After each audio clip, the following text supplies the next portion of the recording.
നമസ്കാരം, എൻ്റെ പേര് ആനന്ദ് പോൾ. ഞാൻ ഈ വീഡിയോ തയ്യാറാക്കുന്നത് നമ്മുടെ ടൂറിസം സഹമന്ത്രി സുരേഷ് ഗോപി അദ്ദേഹത്തിൻ്റെ ശ്രദ്ധയിൽപ്പെടുത്താൻ വേണ്ടിയിട്ടാണ്. മലയാളത്തിൽ തന്നെ ഇന്ത്യയുടെ ടൂറിസം സഹമന്ത്രിയോട് സംസാരിക്കാൻ കിട്ടുന്ന ഈ വലിയ അവസരം ഞാനൊന്ന് മുതലെടുക്കുകയാണ്. ഓക്കെ, നമുക്ക് ഇന്ത്യയിലോട്ട് ഒരുപാട് ടൂറിസ്റ്റുകൾ വരണം എന്ന ആഗ്രഹമുണ്ട്. അതിനുവേണ്ടി നമ്മൾ ഒരുപാട് ഇൻഫ്രാസ്ട്രക്ചറുകൾ കൂട്ടാനും ടൂറിസം മേഖലയിൽ ഒരുപാട് കാര്യങ്ങൾ കൊണ്ടുവരാനൊക്കെ ശ്രമിക്കുന്നുണ്ട്. അത് റിയലി അപ്രീഷിയേറ്റബിൾ ആയിട്ടുള്ള കാര്യമാണ്. ടൂറിസം എന്ന് പറയുമ്പോൾ ടൂറിസ്റ്റുകൾക്ക് കംഫർട്ടബിളായ ഒരു ഇന്ത്യയാണോ നമ്മുടെ ഇന്ത്യ എന്നുള്ളത് നമ്മൾ ആദ്യം തിരിച്ചറിയേണ്ടതുണ്ട്. അതിന് ടൂറിസ്റ്റുകളുമായിട്ട് ഒരുപാട് നമ്മൾ സംസാരിച്ച് ഇവിടെ അനുഭവിച്ച പ്രശ്നങ്ങളൊക്കെ ചോദിച്ചറിയേണ്ടതൊക്കെയുണ്ട്. ഞാൻ കാലങ്ങളായിട്ട് അങ്ങനെ സംസാരിക്കാറുള്ള വ്യക്തിയാണ്. അപ്പോൾ എനിക്ക് ഒരുപാട് കാര്യങ്ങൾ ഇവരിൽ നിന്ന് മനസ്സിലാക്കിയിട്ടുണ്ട്. ഈവൻ നമ്മളാണെങ്കിൽ പോലും ചില സ്ഥലങ്ങളിൽ നേരിടുന്ന പ്രശ്നങ്ങൾ അത് ടൂറിസ്റ്റുകളെ വല്ലാതെ അഫക്റ്റ് ചെയ്യും. അത് ലോകം മുഴുവൻ പബ്ലിസിറ്റിയും കിട്ടും. അങ്ങനെയുള്ള കുറച്ച് കാര്യങ്ങളാണ് ഞാനിവിടെ പറയുന്നത്. അപ്പോൾ ഞാൻ തന്നെ അങ്ങ് പറയുന്നതിൻ്റെ അകത്ത് വലിയ അർത്ഥമില്ല. അത് ഒരു ടൂറിസ്റ്റ് തന്നെ അത് പറയുന്നതാണ് ശരിക്കും കുറച്ചും കൂടെ നല്ലതെന്ന് ഞാൻ വിചാരിക്കുന്നു. അതുകൊണ്ട് ഈ വീഡിയോയിൽ ഞാൻ ഒരാളെ കൂടെ ക്ഷണിക്കുകയാണ്. Wendy, can you come to video? Hello, hi, this is Wendy. She is from Mexico. അപ്പോൾ ഞാൻ ഇദ്ദേഹത്തിനോട് കുറച്ച് കാര്യങ്ങളൊക്കെ ചോദിക്കാം എന്ന് കരുതുകയാണ്. അദ്ദേഹത്തിൻ്റെ നാട്ടിൽ നിന്ന് ഇതിലോട്ട് വരാൻ പ്ലാൻ ഇട്ട അദ്ദേഹത്തിൻ്റെ സുഹൃത്തുക്കൾ ഇദ്ദേഹത്തോട് പറഞ്ഞ കുറച്ച് കാര്യങ്ങളുണ്ട്. അത് നമുക്കൊന്ന് ചോദിക്കാം. okay. They told me that, no, why do you want to travel India? Don't go alone because India is very dangerous. India is very dangerous. Yeah. Okay. See, ഇത് ഈ ഒരു നാട്ടുകാരി മാത്രമല്ല കേട്ടോ. നമുക്ക് ഇംഗ്ലണ്ടുകാർ ഇന്ത്യയിൽ വരുന്നതിന് മുമ്പ് അവരുടെ സുഹൃത്തുക്കൾ പറഞ്ഞെന്താണെന്ന് കേട്ട് നോക്കാം. Many of my friends and family told me not to visit India before I came here, but this is coming from people that have never actually visited India themselves. So the people from the outside have this view of this country as this big old scary place. അപ്പോൾ എന്താ നമുക്ക് ഇതിനകത്ത് മനസ്സിലാക്കാൻ പറ്റുക? ലോകം മുഴുവൻ ഇന്ത്യയെ പറ്റി ഒരു വളരെ നെഗറ്റീവായ ഇമേജ് ഇന്ത്യക്ക് മുകളിൽ പെയിൻറ്റ് ചെയ്തുകൊണ്ടിരിക്കുകയാണ്. ഇതാര് ചെയ്യുന്നു എന്ന് ചോദിച്ചാൽ നമ്മളെ മീഡിയ, ഇവരൊക്കെ ആവശ്യമില്ലാത്ത ന്യൂസുകൾ, വളരെ ബാഡായിട്ടുള്ള ന്യൂസുകൾ അടിച്ചു വിടുകയാണ്. അത് നമ്മുടെ ഇന്ത്യയിലോട്ടുള്ള ടൂറിസത്തെ ഭീകരമായി അഫക്റ്റ് ചെയ്യുന്നുണ്ട് എന്നുള്ളത് മനസ്സിലാക്കുമെന്ന് ഞാൻ കരുതുന്നു. അപ്പോൾ അതാണ് എൻ്റെ ഫസ്റ്റ് പോയിന്റ്. സോഷ്യൽ മീഡിയ വീഡിയോസും ഇങ്ങനെയുള്ള ബാഡ് ന്യൂസുകളും ഒക്കെ ഒന്ന് ലിമിറ്റ് ചെയ്യാനുള്ള നടപടികൾ സ്വീകരിക്കണം. യാഥാർത്ഥ്യമായ കാര്യങ്ങൾ മാത്രം പുറത്തേക്ക് വരണം എന്നുള്ള രീതിയിൽ കാര്യങ്ങൾ മുന്നോട്ട് കൊണ്ടുപോവുകയാണെങ്കിൽ ഇത്തരത്തിലുള്ള ബാഡ് ഇമേജുകൾ മാറും. അതുപോലെ തന്നെ ഇവരെ കൊണ്ട് റിവ്യൂ നമുക്ക് ചെയ്യിപ്പിക്കാൻ പറ്റും. I will ask you one other question. Mindy, after reaching to India, how do you feel about India? Is it safe or not? Yeah, I feel safe. You feel Yeah, safe? I feel safe. Okay. See, അപ്പോൾ ഇവിടെ വന്നു കഴിയുമ്പോൾ ഇവരുടെ അഭിപ്രായങ്ങൾ മാറുന്നുണ്ട്. Okay, എൻ്റെ അടുത്ത പോയിന്റിലേക്ക് ഞാൻ വരികയാണ്. ഒന്നാമത്തെ പ്രശ്നം നമ്മളിപ്പോൾ പറഞ്ഞു. രണ്ടാമത്തെ പോയിന്റാണ്, നമ്മുടെ ഇന്ത്യ എന്ന് പറയുമ്പോൾ നോർമലി എല്ലാ ടൂറിസ്റ്റുകളും ടിക്കറ്റ് എടുക്കുന്നത് ന്യൂഡൽഹിയിലോട്ടാണ്. ന്യൂഡൽഹിയാണ് ഇന്ത്യയുടെ ഒരു പോയിൻ്റായിട്ട് ഇവരൊക്കെ കരുതുന്നത്. ഇന്ത്യയെപ്പറ്റി വ്യക്തമായ ഒരു ധാരണയും ഇവർക്ക് ആർക്കും ഉണ്ടാവില്ല. ഇന്ത്യയിൽ ഇത്രയധികം ഭാഷകളുണ്ടെന്നും സൗത്ത് ഇന്ത്യയും നോർത്ത് ഇന്ത്യയും ഒക്കെ തമ്മിൽ ഒരുപാട് വ്യത്യാസങ്ങളുണ്ടെന്നും ഇവിടെ വന്നതിന് ശേഷം മാത്രമാണ് ഇവർ മനസ്സിലാക്കുന്നത്. അതിന് മുമ്പ് ഇവർക്കൊന്നും വലിയ ധാരണ ഉണ്ടാവില്ല. അപ്പോൾ നോർത്ത് ഇന്ത്യയിൽ നടക്കുന്ന കാര്യങ്ങളും സൗത്ത് ഇന്ത്യ കുറച്ചും കൂടെ ബെറ്ററാണ് എന്നാണ് ഇവരൊക്കെ എന്നോട് പറയുന്നത്. പക്ഷേ ഈ നോർത്ത് ഇന്ത്യയിൽ നടക്കുന്ന കാര്യങ്ങൾ നോർത്ത് ഇന്ത്യ മാത്രം വിസിറ്റ് ചെയ്ത് പോയ ഒരു ഫോറിനറെ സംബന്ധിച്ചിടത്തോളം വലിയൊരു നെഗറ്റീവ് ഇമ്പാക്റ്റാണ് അവർക്ക് കൊടുക്കുക. അവരപ്പോൾ അവരുടെ നാട്ടിൽ ചെന്നിട്ട് പറയും ഇന്ത്യ സേഫ് അല്ല, നോർത്ത് ഇന്ത്യയിൽ ഒരിക്കലും പോകരുതെന്നൊക്കെ പറയും. നോർത്ത് ഇന്ത്യയിൽ പോകരുതെന്ന് പറയും. അപ്പോൾ അത് മുഴുവൻ ഇന്ത്യനെ ബാധിക്കുന്നു എന്നുള്ളതാണ്. ഓക്കെ, അതിലോട്ട് വരികയാണ്. അടുത്ത പ്രശ്നം ഞാൻ ചോദിക്കാം. Windy, you reach Delhi airport. Delhi airport, yeah. Yes. How do you feel about that? I feel como stress.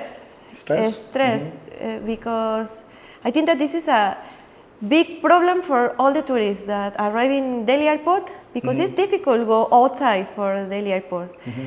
Because if you take a tuk-tuk, a taxi, they want take more money about you, no? Trying to cheat you. Yeah. For example, they told you price when you arrive the place. They want extra charge. Or for example, some common is that they want pick up you another place, another place that you want to arrive. They told you, for example, no, this place is closed now. In the street is very dangerous for you. You can pass for this street. I need go to other side because protest in the street closed. So I think that is very bad. ഡൽഹിയിലുള്ള tuk tuk എന്ന് പറഞ്ഞാൽ ഓട്ടോറിക്ഷേനെയാണ് ഇവർ tuk tuk എന്ന് വിളിക്കുന്നത്. ഈ ഡൽഹിയിലുള്ള ചില തെമ്മാടി കുഷ്മാണ്ഡങ്ങൾ ഇവർ വന്നിറങ്ങുമ്പോൾ തന്നെ ഇവരെ പറ്റിക്കാൻ നോക്കുകയാണ്. ഇവരോട് പറയുന്നു, ടാക്സി കയറി കഴിയുമ്പോൾ റേറ്റ് പറയുന്നു, ഇറങ്ങാൻ നേരത്ത് പറയും ഞങ്ങൾക്ക് ഇത്രയും പൈസയില്ല, ഇത് കൂടുതൽ വേണമെന്ന് പറയുന്നു.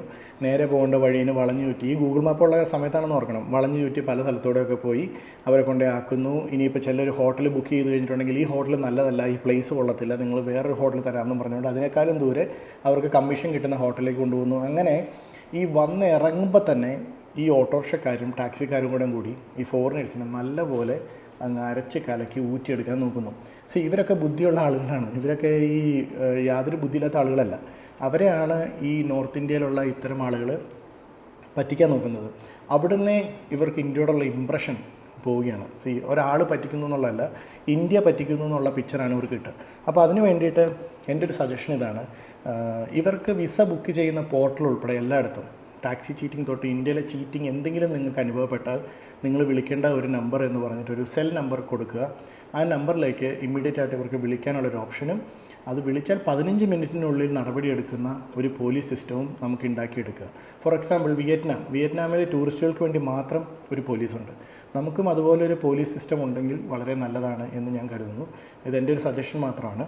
ഞാനിതൊക്കെ മേളിൽ കയറുന്ന പറഞ്ഞാൽ ആരുമല്ല, പക്ഷേ എനിക്കത് പറയണമെന്നൊരാഗ്രഹം വന്നുകൊണ്ട് ഞാൻ പറയുന്നുള്ളൂ. അതുമാത്രമല്ല, ഇങ്ങനെ ഇവർ ചീറ്റിംഗ് നടത്തിയെന്നും പറഞ്ഞ് വിളിച്ചാൽ ഈ ഓട്ടോ ഡ്രൈവറോ അല്ലെങ്കിൽ ഹോട്ടലിലെ ഏജൻറ്റോ ആരാണെങ്കിലും അവർക്ക് ഇമ്മീഡിയറ്റ് ആയിട്ടുള്ള പണിഷ്മെൻറ്റ് കൊടുക്കണം. മിനിമം ഒരാഴ്ചയെങ്കിലും അവരെ ജയിലിൽ പിടിച്ചിടണം എന്ന് തന്നെ ഞാൻ പറയും. കാരണം ഇവർ ശരിക്കും പറഞ്ഞാൽ നമുക്ക് ഇന്ത്യക്കാർക്ക് മുഴുവനാണ് അപമാനം ഉണ്ടാക്കി തരുന്നത്. അപ്പം അതൊരു പോയിൻ്റ്. അടുത്തത് നമ്മുടെ വേസ്റ്റ് ഡംപിങ്. ഇവർ ഇന്ത്യയിൽ വരുമ്പോൾ തൊട്ട് എല്ലായിടത്തും നോക്കുമ്പം എല്ലാവരും അതിലൊക്കെ വേസ്റ്റ് വലിച്ചെറിയുന്നത് കാണാം. എക്സ്പെഷ്യലി നോർത്ത് ഇന്ത്യക്കാർ. അവർ വെറുതെ ഇങ്ങനെ വേസ്റ്റ് ഇങ്ങനെ വലിച്ചെറിഞ്ഞുകൊണ്ടിരിക്കും. ഞാൻ ഈ നോർത്ത് ഇന്ത്യ എന്ന് പറയുന്നത് വെച്ച് കഴിഞ്ഞാൽ കേരളക്കാർ വളരെ മാന്യരാണ്, അല്ല സൗത്ത് ഇന്ത്യക്കാർ വളരെ ഡീസൻ്റാണ് എന്ന് ഉദ്ദേശിച്ചിട്ടല്ല. ഇവർക്ക് കിട്ടുന്ന ഏറ്റവും വലിയ ബാഡ് ഇമേജ് നോർത്ത് ഇന്ത്യയിൽ നിന്നാണ്. അപ്പം അതുകൊണ്ടാണ് ഞാൻ ഈ നോർത്ത് ഇന്ത്യ എന്ന് പറഞ്ഞുകൊണ്ടിരിക്കുന്നത്. ഞാനിപ്പോൾ സംസാരിക്കുന്നത് ഇന്ത്യയുടെ ടൂറിസം സഹമന്ത്രിയോടാണ്. നിങ്ങളോട് സംസാരിച്ചാലാണ് ഇതിൽ പ്രയോജനം ഉണ്ടാവുള്ളൂ, നിങ്ങൾക്ക് ഇതിനെതിരെയൊക്കെ എന്തെങ്കിലും ചെയ്യാൻ പറ്റുള്ളൂ. അപ്പോൾ ഈ വേസ്റ്റ് ഡംപിങ്ങിനെ നമ്മൾ വ്യക്തമായ ട്രെയിനിങ് സ്കൂളുകൾ തൊട്ടേ കൊടുക്കണം. അതുപോലെ ടാക്സി ഡ്രൈവേഴ്സിന് പ്രത്യേക ട്രെയിനിങ് കൊടുക്കണം. നിങ്ങളുടെ കൂടെയുള്ള ഗസ്റ്റുകൾ ഒരു കാരണവശാലും, അല്ലെങ്കിൽ നിങ്ങളുടെ കൂടെയുള്ള കസ്റ്റമർ ഒരു കാരണവശാലും വേസ്റ്റ് പുറത്തേക്ക് എറിയാൻ നിങ്ങൾ അനുവദിക്കരുത്.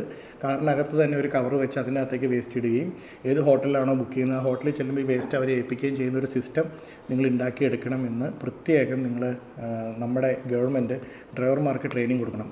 ഇനി അങ്ങനെ ആരെങ്കിലും ഇടുന്നത് ശ്രദ്ധയിൽപ്പെട്ടാൽ അവർക്ക് തക്കതായ പണിഷ്മെൻറ്റും കൊടുത്തുകൊണ്ട് ഈ വേസ്റ്റ് ഡംപിങ് പരിപാടിയെ കംപ്ലീറ്റ് ആയിട്ട് ഒഴിവാക്കിയെടുക്കാനായിട്ട് സാധിക്കും. അടുത്തത് ഇവരെ അഫക്റ്റ് ചെയ്യുന്ന സ്ട്രൈക്കാണ്. ഇന്ത്യയിൽ ചില സ്ഥലങ്ങളിലൊക്കെ ചെല്ലുമ്പം പെട്ടെന്ന് ഇവർക്ക് സ്ട്രൈക്ക് അഫക്റ്റ് ചെയ്യും. ഇവരങ്ങനെയൊന്നും കണ്ട് ശീലിച്ചിട്ടുണ്ടാവില്ല. അതായത് മൊത്തത്തിലൊരു ഹർത്താൽ, മൊത്തത്തിലൊരു ബന്ദ്. അപ്പോൾ ഇങ്ങനെയുള്ള സമയങ്ങളിൽ ഇവർക്ക് വേണ്ടിയിട്ട് സെപ്പറേറ്റ് എവിടെയൊക്കെയാണോ ഫോറിനേഴ്സ് ഉള്ളതെന്ന് അന്വേഷിച്ച് അവരെ കറക്റ്റ് സ്ഥലങ്ങളിൽ എത്തിക്കാനും അവർക്ക് ഓരോ ടൂറിസ്റ്റ് പ്ലേസുകളിൽ പോകാനുമുള്ള സൗകര്യങ്ങൾ നമ്മുടെ ഗവൺമെൻറ് ഏർപ്പാടാക്കി കൊടുക്കണം അങ്ങനെയുള്ള ഹർത്താൽ ദിവസങ്ങളിൽ. അതല്ലെങ്കിൽ ഇത് ഒരു വലിയൊരു വൃത്തികേടായിട്ടും വലിയൊരു ഭയങ്കര നാണക്കേടായിട്ട് നമ്മുടെ ഇന്ത്യയുടെ മേളിൽ കിടക്കും. അത് പല സ്ഥലങ്ങളിൽ ഇവർ ചെന്ന് പറയും, അത് നമുക്ക് മോശമാണ്. അതുപോലെ തന്നെ toilet facility. What about toilet facility? I think that this is problem for the tourists because, for example, in the train station and in the city, if you want to go toilet, washroom, no available or in very bad conditions. Very bad conditions. Okay. ഇവർ പറയുന്നത് ഇവരുടെ ട്രെയിനിൻ്റെ അകത്ത് ഭയങ്കര മോശമാണ്. ഇവർക്ക് use ചെയ്യാൻ പറ്റുന്നൊരു ടോയ്ലറ്റേ അല്ല. 3 ദിവസമൊക്കെ ട്രെയിനിലിരുന്ന് ഡൽഹിയിൽ നിന്ന് കേരളത്തിലേക്കൊക്കെ വരുന്ന ടൂറിസ്റ്റുകളുടെ കാര്യം നിങ്ങളൊന്ന് ആലോചിച്ച് നോക്കൂ. അപ്പോൾ അത് ഭയങ്കര മോശം കണ്ടീഷനാണ്. അതിനെ ഒന്ന് മേക്കപ്പ് ചെയ്തെടുക്കണം. എല്ലാ റെയിൽവേ സ്റ്റേഷനിലും വൃത്തിയായ ടോയ്ലറ്റുകൾ, അതുപോലെ എല്ലാ ടൗണുകളിലും ടോയ്ലറ്റുകൾ നമ്മൾ നിർബന്ധമായിട്ട് ഏർപ്പാടാക്കണം. അപ്പോൾ എങ്കിൽ മാത്രമാണ് ഇങ്ങനെയുള്ള ടൂറിസ്റ്റുകൾക്ക് ധൈര്യമായിട്ട് പുറത്തേക്ക് പോകാൻ പറ്റുള്ളൂ. അതൊരു വലിയ പ്രശ്നം തന്നെയാണ്. ഇനി ട്രെയിനിനെ പറ്റി ഒരു വലിയൊരു കാര്യം തന്നെ പറയാനുണ്ട്, ട്രെയിൻ ബുക്കിങ്ങിനെ പറ്റി. അതിനു മുമ്പ് ഒരു കാര്യം കൂടെ, സിം കാർഡ് സപ്ലൈ. നമ്മുടെ രാജ്യത്ത് വന്നു കഴിഞ്ഞാൽ നിലവിൽ ഇവർക്ക് എല്ലാവർക്കും കിട്ടുന്നത് എയർടെല്ലിൻ്റെ സിമ്മാണ്. മറ്റ് സിം കാർഡുകൾ നമ്മൾ ഷോപ്പിൽ ഇപ്പോൾ ജിയോയുടെയൊക്കെ സിമ്മൊക്കെ എടുക്കാൻ വേണ്ടി നമ്മൾ ഷോപ്പിൽ ചെന്ന് കഴിഞ്ഞിട്ടുണ്ടെങ്കിൽ ഫോറിനേഴ്സിന് അവർ സിമ്മ് കൊടുക്കുന്ന ഒരു സിസ്റ്റം ഇല്ല എന്നാണ് പറയുന്നത്. അപ്പം അതിന് വേണ്ടിയിട്ട് കൂടുതൽ പോസിബിലിറ്റീസ് ഇന്ത്യൻ ഗവൺമെൻറ് മുൻകൈ എടുത്ത് അതിന് വേണ്ടിയിട്ട് പോസിബിലിറ്റീസ് ഉണ്ടാക്കണം. ഇവർക്ക് ചിലപ്പോൾ ചില സ്ഥലങ്ങളിൽ ചെല്ലുമ്പോൾ റേഞ്ച് ഇല്ലാത്ത അവസ്ഥ വന്നു കഴിഞ്ഞിട്ടുണ്ടെങ്കിൽ അവർ കംപ്ലീറ്റ്ലി റേഞ്ച് ഇല്ലാതെ അവരെ നാടുമായിട്ടൊരു ബന്ധമില്ലാതെയൊക്കെ നിന്നു പോകുന്നൊരവസ്ഥ ഉണ്ടാവും. അപ്പോൾ അവർക്ക് ഒരു ഫോറിൻ സിം കാർഡ്, ഫോറിൻ വരുന്ന ആളുകൾക്ക് ഒരു സിം കാർഡ് വന്നിറങ്ങുമ്പോൾ തന്നെ കൊടുക്കാനുള്ള സൗകര്യം ഗവൺമെൻറ്റിൻ്റെ സൈഡിൽ ഉണ്ടാവണം എന്ന് ഞാൻ ഈ വീഡിയോയിലൂടെ അഭ്യർത്ഥിക്കുകയാണ്. പിന്നെ ഡ്രൈവർമാർക്കുള്ള ട്രെയിനിങ്ങിൻ്റെ കാര്യം അത് വളരെ ഇമ്പോർട്ടൻ്റ് ആണ്. അത് വീണ്ടും ഒരിക്കൽ കൂടി ഞാൻ പറയുന്നു. ഇനി ഇന്ത്യൻ ട്രെയിനിൽ ബുക്കിംഗ് സിസ്റ്റം നമുക്കൊക്കെ അറിയാം. നമ്മളൊക്കെ ടിക്കറ്റ് എടുക്കണമെന്നുണ്ടെങ്കിൽ ആഴ്ചകൾക്ക് മുമ്പേ, മാസങ്ങൾക്ക് മുമ്പേ ടിക്കറ്റ് എടുക്കണം. പക്ഷേ ഇവർക്കൊരു സ്ഥലത്തേക്ക് പോകണമെന്നുണ്ടെങ്കിൽ ഒരു ഫോറിൻ റിസർവേഷൻ എന്ന് പറയുന്ന ഒരു ഓപ്ഷൻ ഉണ്ട് എന്ന് ഞാൻ മനസ്സിലാക്കുന്നു. പക്ഷേ അത് അത്ര എഫക്റ്റീവ് അല്ല എന്നുള്ളതാണ് സത്യം. ഇപ്പം she's also trying very hard to get a ticket to some places in India, in the Indian railway. Am I right? And അതൊരു വലിയ പ്രോബ്ലമാണ്. അതിന് ഇവർക്ക് വേണ്ടിയിട്ടുള്ള എന്തെങ്കിലും ഒരു സൗകര്യം നടത്തി കൊടുക്കാൻ പറ്റുമെങ്കിൽ, ഇവർക്ക് വേണ്ടിയിട്ട് സെപ്പറേറ്റ് സീറ്റ് ബുക്കിങ്ങുകളോ അല്ലെങ്കിൽ അഡീഷണൽ ബോഗീസ് അങ്ങനെ എന്തെങ്കിലും ചെയ്തു കൊടുക്കാൻ പറ്റുമെന്നുണ്ടെങ്കിൽ അത് വളരെ അപ്രീഷിയേറ്റബിൾ ആയിരിക്കും. ഓക്കെ. അതുപോലെ തന്നെ ഇന്ത്യൻ ബുക്കിങ്ങിൽ ഇന്ത്യൻ റെയിൽവേയുടെ ടിക്കറ്റ്സുകൾ ബുക്ക് ചെയ്യുമ്പോൾ അവർക്ക് ഫോറിൻ കാർഡ്സ് ഉപയോഗിക്കാൻ പറ്റില്ല, ഫോറിൻ ട്രേഡിംഗ് കാർഡ്സ് ഉപയോഗിക്കാൻ പറ്റില്ല. ഇന്ത്യൻ കാർഡ്സാണ് ഇവർക്ക് അവൈലബിൾ ആയിട്ടുള്ളൂ എന്ന് പറയുന്നു. അതും ഒരു ഇഷ്യൂ ആണ്. ഇനി ഏറ്റവും മർമ്മപ്രധാനമായ ഒരു കാര്യം കൂടെ, അതും കൂടെ പറഞ്ഞിട്ട് ഈ വീഡിയോ ഇപ്പോൾ ഒരുപാട് നീണ്ടുപോയി, അതും കൂടെ പറഞ്ഞിട്ട് ഞാൻ അവസാനിപ്പിക്കുകയാണ്. ഇന്ത്യയിൽ വന്നു കഴിഞ്ഞിട്ടുണ്ടെങ്കിൽ ഇന്ത്യയിൽ ഈ കാർഡ് സ്വൈപ്പ് ചെയ്തുകൊണ്ട് ബില്ല് പേ ചെയ്യുന്ന സ്ഥലങ്ങൾ വളരെ കുറവാണ്. അത് ചില ഷോപ്പുകളിൽ മാത്രമേ ഉള്ളൂ. അപ്പോൾ ഇപ്പോൾ ഒക്കെ എല്ലാവരും UPI സിസ്റ്റത്തിലോട്ട് മാറി. ശരിയാണ്, വളരെ നല്ലതാണ്. നമ്മൾ UPIയിലോട്ട് മാറുന്നതുകൊണ്ട്, ഡിജിറ്റൽ കാർഡ് പേയ്മെൻറ്റ് പരിപാടിയിലോട്ട് മാറുന്നതുകൊണ്ട് വളരെയധികം ഗുണമുണ്ട്. പക്ഷേ ഇത് ടൂറിസ്റ്റുകളെ സംബന്ധിച്ചിടത്തോളം ഇത് ഭയങ്കര പ്രശ്നമാണ്. ഇവർ ATMിൽ പോയിട്ട് ഇവർ പൈസ ഇവരുടെ ക്രെഡിറ്റ് കാർഡിൽ നിന്നൊക്കെ എടുക്കുമ്പോൾ അവർക്ക് അന്യായമായൊരു ഫീസ് ബാങ്ക് ചാർജായിട്ട് അവരുടെ ബാങ്കിന് അടയ്ക്കേണ്ടി വരും. അപ്പോൾ ഇവർക്ക് നമ്മുടെ വൺ ടൈം ആയിട്ട് UPIയിലോട്ട് കാർഡ് പേയ്മെൻറ്റ് ചെയ്ത് UPI സിസ്റ്റം ഓപ്പൺ ചെയ്യാൻ പറ്റുന്ന ഒരു ഫെസിലിറ്റി, ഒരു കൗണ്ടർ നമ്മുടെ എയർപോർട്ടുകളിൽ, ഫോറിനേഴ്സിന് എയർപോർട്ടുകളിൽ ഉണ്ടാക്കി കൊടുക്കണമെന്ന് ഞാൻ അഭ്യർത്ഥിക്കുകയാണ്. ഒരു ടെമ്പററി ബാങ്ക് അക്കൗണ്ട്, ഇന്ത്യൻ ഒരു ടെമ്പററി ബാങ്ക് അക്കൗണ്ടും അവർ വന്നു കഴിയുമ്പോൾ തന്നെ ഇവരുടെ കാർഡിലുള്ള അല്ലെങ്കിൽ ഇവർക്ക് വേണ്ടത്ര പൈസ ഈ ടെമ്പററി ബാങ്ക് അക്കൗണ്ടിലേക്ക് മാറ്റാനും അത് UPI പേയ്മെൻറ്റ് വഴി നടത്താനും വേണ്ടിയിട്ടുള്ളൊരു സിസ്റ്റം ഉണ്ടാക്കി കൊടുത്തു കഴിഞ്ഞിട്ടുണ്ടെങ്കിൽ ഇവരുടെ പേയ്മെൻറ്റ് പരിപാടികൾ ഭയങ്കര ഈസി ആയിട്ട് അങ്ങോട്ട് നടക്കും. അല്ലെങ്കിൽ ഇവർ പേയ്മെൻറ്റിന് വേണ്ടിയിട്ട് കിടന്ന് ബുദ്ധിമുട്ടുന്നതും നമ്മൾ കാണുന്നുണ്ട്. അപ്പോൾ ഇത്തരത്തിൽ ഇനിയും ഒരുപാട് കാര്യങ്ങളുണ്ട്. പക്ഷേ വീഡിയോ ഞാൻ തൽക്കാലം ഇവിടെ വെച്ച് അവസാനിപ്പിക്കുകയാണ്. ഇത്തരം കാര്യങ്ങൾ കുറച്ചും കൂടെ നമുക്ക് മേക്കപ്പ് ചെയ്ത് അടിപൊളിയാക്കി ഇവിടെ വരുന്ന ആളുകളെ 100% ഇന്ത്യയിലോട്ട് വന്നാൽ ഞങ്ങൾ കംഫർട്ടാക്കി നിങ്ങളെ കയ്യിൽ കൊണ്ട് നടക്കും എന്നുള്ള രീതിയിലൊക്കെ എത്തിക്കഴിഞ്ഞാൽ ഇവിടെ ടൂറിസ്റ്റുകൾ ഒഴുകും. Because India is very beautiful. ഇന്ത്യയിൽ മാത്രം പോയി കഴിഞ്ഞാൽ ഒരുപാട് രാജ്യങ്ങളിൽ പോയ ഫീല് കിട്ടും എന്നാണ് എല്ലാ ഫോറിനേഴ്സും നമ്മൾ പറയുന്നത്. ഈവൻ സൗത്ത് ഇന്ത്യ എത്തിക്കഴിയുന്നതോടുകൂടി ടൂറിസ്റ്റുകൾ, ഫോറിനേഴ്സ് ഭയങ്കര ഹാപ്പിയാണ് അവരുടെ സൈറ്റ് സീൻസും ബാക്കിയുള്ള എല്ലാ കാര്യങ്ങളും വെച്ചിട്ട്. ബട്ട് ഇത്തരം കാര്യങ്ങൾ ഭയങ്കര മോശമാണ്. എക്സ്പെഷ്യലി ഈ ടാക്സി ഡ്രൈവേഴ്സിൻ്റെ ചീറ്റിംഗ്, അവന്മാരെ പിടിച്ച് നല്ലോണം പണിഷ്മെൻറ്റ് കൊടുക്കണമെന്ന് ഞാൻ ഈ വീഡിയോയിലൂടെ പ്രത്യേകം അഭ്യർത്ഥിക്കുകയാണ്. ഇനി എൻ്റെ final question, windy, when you comparing to Kerala with other states in India, what do you feel? Okay, I feel stay in another place because Kerala is very safe, very beautiful. The people very nice, help you, and the important thing is that the tuk-tuk drivers, no, they say the truth. Okay. No one extra money for you. Okay. ഇവിടെ ഓട്ടോറിക്ഷക്കാർ ഭയങ്കര നീറ്റാണ്. അവർ additional പൈസ ഒന്നും മേടിച്ച് പറ്റിക്കില്ല. അതുപോലെ ടുക്ടുക്ക് എന്ന് പറഞ്ഞ ഓട്ടോറിക്ഷയാണ്. അതുപോലെ ഇവിടെയുള്ള ആളുകൾ ഭയങ്കര നൈസാണ്. അങ്ങനെയൊക്കെയാണ്. ഇവിടെ കേരളത്തിൽ വന്നു കഴിയുമ്പോൾ വേറൊരു രാജ്യത്ത് എന്ന ഫീലാണ് അവർക്കെന്നാണ് പറഞ്ഞത്. ഇനി അത് നമുക്ക് കേരളത്തിലുള്ള എല്ലാവർക്കും അഭിമാനം ഉണ്ടാക്കുന്നു. Thank you so much for watching this video. അടുത്ത വീഡിയോയിൽ വീണ്ടും കാണാം. ഇത് എങ്ങാനും കയറി കത്തുവാണെന്നുണ്ടെങ്കിൽ എൻ്റെ കുറേ അഭിപ്രായങ്ങൾ കൂടെയും കുറേ സജഷൻസ് കൂടിയുണ്ട്. അത് നമുക്ക് പിന്നീടൊരു വീഡിയോയിൽ പറയാം. Thank you. ബൈ.